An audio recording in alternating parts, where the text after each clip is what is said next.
natin uunahin ng Diyos. Number one, ibigay mo ang iyong pagtitiwala sa Kanya. Magkaiba po yung paniniwala at nagtitiwala. Uulitin ko there is the difference of trust and belief. Ang paniniwala, naniniwala ka lang meron Diyos, pero hindi ka nagtitiwala sa Diyos. Iba't ibang reliyon, ang reliyon ay nagtuturo patungkol sa Diyos, pero hindi nila sinasabi kung paano ka mananalig sa Kanya. Ang iba ay isang organization na papasok ka rito para God bless po, God marami bless. kami, tutulong kami sa iyo, pero nagkakamali po tayo. Ang gusto ng Panginoon sa paraan ng God bless, unahin God natin ng bless. Diyos, ibigay mo ang iyong pagtitiwala sa Kanya. Number one, aminin mong makasalanan ka. Aminin mong makasalanan ka. Lahat ng tao ay makasalanan, sabi ng Bible, 6:23, for all have sinned and come short of the glory of God. Ang lahat ay nagkasala at hindi nakaabot sa pamantayan ng Diyos. Ibig sabihin, gusto ng Diyos, magtiwala ka kasabay ng iyong pagsisisi. Sapagat tayo'y makasalanan, kailangan mo ng tagapagligtas. Kailangan mong sumampalataya sa tagapagligtas. Walang iba kundi si Jesucristo. Ano ba yung ginawa ni Jesus Christ sa buhay natin? Number one, inalay niya yung kanyang buhay para sa iyo at para sa akin. Dahil tayo po ay kapos sa Diyos. Makasalanan po tayo.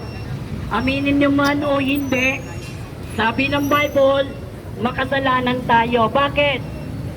Sabi kanina ng mga ngaral, kapos po yung reliyon. Uulitin ko, ang reliyon ay nagtuturo patungkol sa Diyos, pero hindi ka dadalhin sa langit dahil tayo ay makasalanan. Bilang isang taong makasalanan, kailangan mo ng tagapagligtas. Minsan, ang tagapagligtas natin, bulsa, pera. Ang tagapagligtas natin, yung nasa abroad. Ang tagapagligtas natin, yung ating business. Kapatid, kahit marami kang kaibigan at marami kang kayamanan dito sa mundong ito, hindi ka liligtas ng mga bagay na yan. Ang kaligtasan, kailangan mo na pagligtas, walang iba kundi sa Jesucristo. Ginawa ni Jesucristo, siya po'y nabayubay doon sa krus upang ikaw God at bless. ako ay mapatawad sa ating kasalanan. Pangalawa po, hindi lang nais na manalig ka sa Kanya kasama ng iyong pagsisisi. Alam niyo ba ang kahulugan ng pagsisisi? Tatalikdan mo ang lahat ng iyong bisyo, pagmumura, pagsisinungaling, pangungupit. Kaya nga po, napakahirap yung ating bansa ngayon Nalilito na yung taong bayan kung ano na yung sino na yung nagsasabi ng totoo. Nalilihis sa tinatawag na kasinungalingan. Yan po yung tao ngayon. Yan po yung mga bagay na gusto kong iparating sa inyo, na ibigay mo yung pagtitiwala sa Diyos upang sa ganon ay kailangan mo ng tagapagligtas para ligtas ang iyong kaluluwa. Sabi ng isang mga ngaral kanina, God bless. pag namatay ka ba, saan ka pupunta? Tatlong bagay lang ang kamatayan. Kung hindi ka mamatay sa aksidente, mamamatay ka sa kalamdaman. Kung hindi ka mamamatay sa kalamdaman, mamamatay ka sa katandaan. So pag pinag-usapan ng kamatayan, ay lahat ng tao po ay mamamatay dahil tayo ay makasalanan. Ano pong dapat gawin? Pagtiwalaan yung tagapagligtas. Ibigay mo yung iyong paniniwala sa Panginoong Jesucristo. Huwag sa iyong paniniwala. Lahat ng tao mayroong paniniwala. Lahat ng tao ay mayroong reliyon.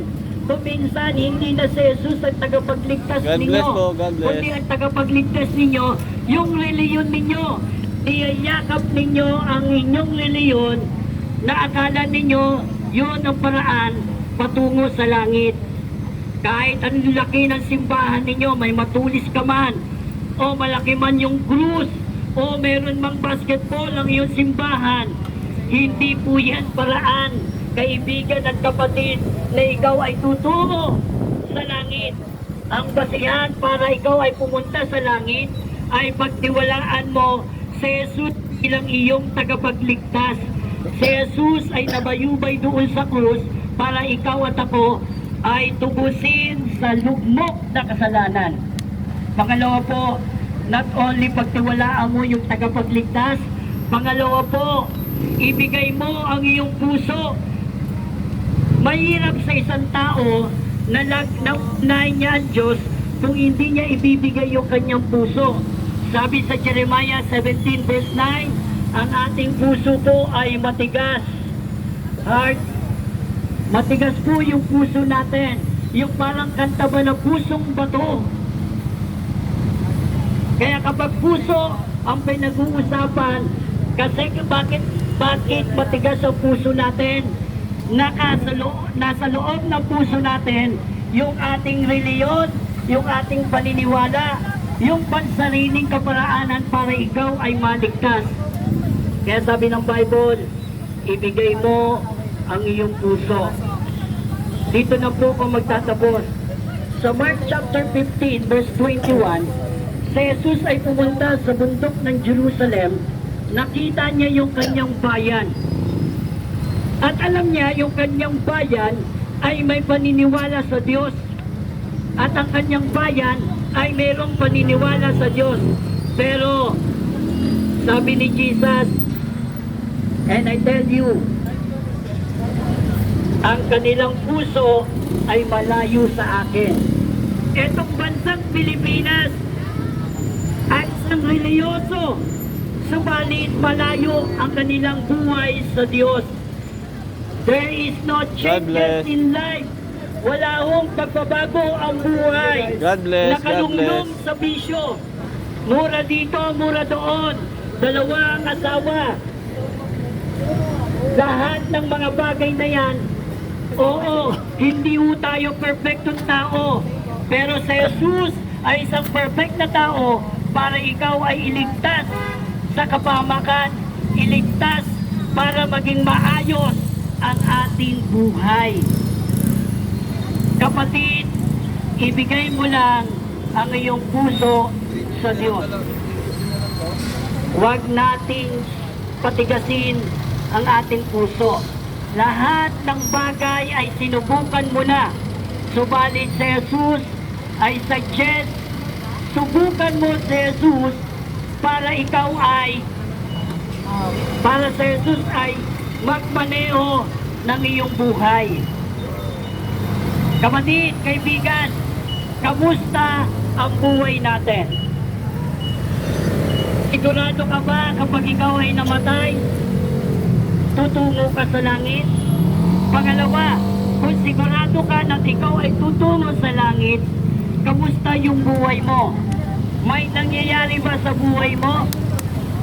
Marami bang nabago sa buhay mo? O back to normal lang? Malapit na po ang Holy Week. Sa loob ng 3 araw, hihinto po ang tao sa paggawa ng paggawa ng kasalanan. And after that, back to life. Babalik sa buhay. God bless, ha? God bless. Lugmok sa kasalanan. Saan ka man naroon, unaabot ka ng mensaheng ito. Ngayon, ang pagkakataon na kilalanin mo si Jesus, ibigay mo ang pagtitiwala mo sa Kanya. Pangalawa,